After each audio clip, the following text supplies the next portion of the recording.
We got a special call coming in right now from the Dakar Rally from Will Higman. I think we have him on the line. Will, are you with us? Will, are you there? Yeah, I'm here, Jim. I'm in Akabashi, Argentina. Just got into town here, and we're actually stuck out in the high desert here for the last day and a half in the T-4 race truck. The suspension piece broke, and we veered off the road and actually turned the truck over.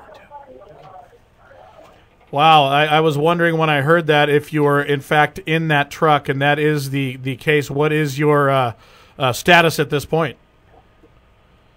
Well, everybody was fine. We were really not traveling that fast. Seat belts on, and we had another big. Lot of the teams help out at this race. They help each other out, and we had another team help flip the truck over. But then the fun part was that we spent the next day and a half camped out around the truck, just the three of us, and we put the suspension back under it slowly, and we drove it out today, and we're here in town. We're not going to stay. We're going to keep moving. It's pretty funny. It's the people of Argentina are super accommodating, super nice. It's very different than some of the other places we race. We're actually, the police chief of the town is taking us to the next town, which is Bartolucci, and from there we're going to rent a car and catch up with the guys up in Chile. And assist them with the rest of the race. Yeah, we're leaving the truck here in Jakabashi, and we're just able to limp it out here, and we're going to leave it here, and then we got all the important stuff out of there. We have some parts for the car, and we're going to rent a car and drive up into Chile and catch up to them on race day, and then rejoin the team and just help everybody out working on the cars from there. Will, it's Dustin Webster, and I was just following you guys' story here, and a lot of people don't realize you're driving that big man truck in the truck class to actually support the team. Now, how come you have to be actually entered in the race to back up your team? Well,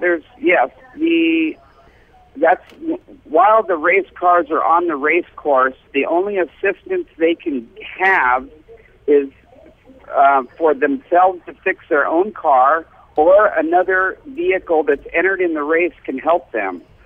So that's why a lot of the big teams like Volkswagen, Mitsubishi, Team Dakar USA, they all enter what they call a fast assistance truck into the actual truck race, and those fast assistance trucks carry spare parts and things for the race car. So that allows them in an emergency situation to be able to work on the race car, and it's really a benefit, and it's an important piece to a team. And it's for us to be out of the race this early, it's a detriment. But fortunately for Robbie, he has the second Hummer this year with Eric Figueroa in the car, and Eric's doing a great job. And I've spent a lot of time with Eric on testing and here at the race, and he knows everybody. He's, obviously he's French, and he knows all of the people from the ASO, a lot of the other racers, and he's doing a great job for Rob. And it's really good that he has the two cars, and I don't really think there's going to be a problem. I mean, the whole race team is centered around Hummer number one getting the win. So, and I know Robbie had a good day today, and he finished, I think, third on the stage, and he's moved himself up to seventh overall. He is definitely doing good. I'd love to know what it's like to run in that H3 of his, but, something else, something that we really can't relate to here in the States. What's it like to ride high speed across the desert in that big old man truck? Because that is not a small machine, is it? No. It's not, but I've always said this, and I truly believe it. It's all racing is relative. Whether you're in a Class 9 car or a 1600 car or whatever, you drive that car to the potential of what it can do, and the funny thing is it translates into these big trucks, because these big trucks are made to go and do this. And once you kind of, get it, you can't drive at a zillion miles an hour, but even though, our top speed is like 90 miles an hour on smooth graded roads, there's actually a speed limit in the truck class at 150 kilometers per hour, which is like 93, miles per hour.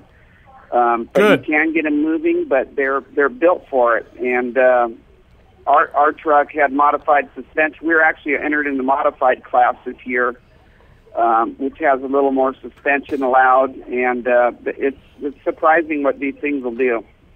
Wow, that is amazing. What has your experience been down there so far? What's your guys' reception been like?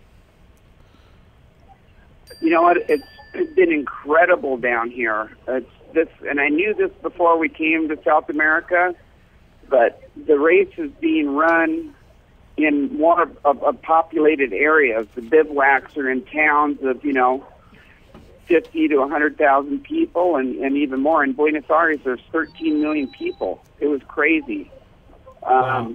And when you go to Africa, you race through Chashit or wherever, and there's very few people there, but I mean down here it's just the fans and the people that are watching the race are just it's crazy, actually, to be honest with you. It's been a really good event.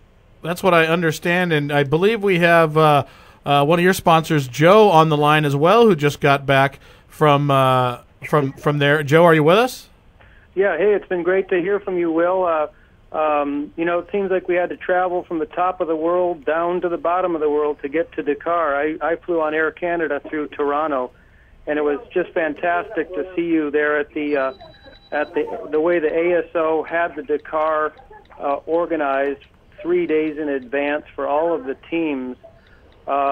We were lucky enough to be able to set up in the tech area and the team sign-up area as just a contingency type of sponsor. And it was a real privilege because we had our big poster up with Will Higman's Slime Reliable Lumber Croc. And, about 5% of the teams from 49 countries recognized Will's race car from the Baja 1000. So wow, it was just a really good, goosebumps every hour, our 3 days that we were down there representing Slime. Well, Will, we're just running out of time. We really appreciate you taking your time and calling us up there, and Joe as well.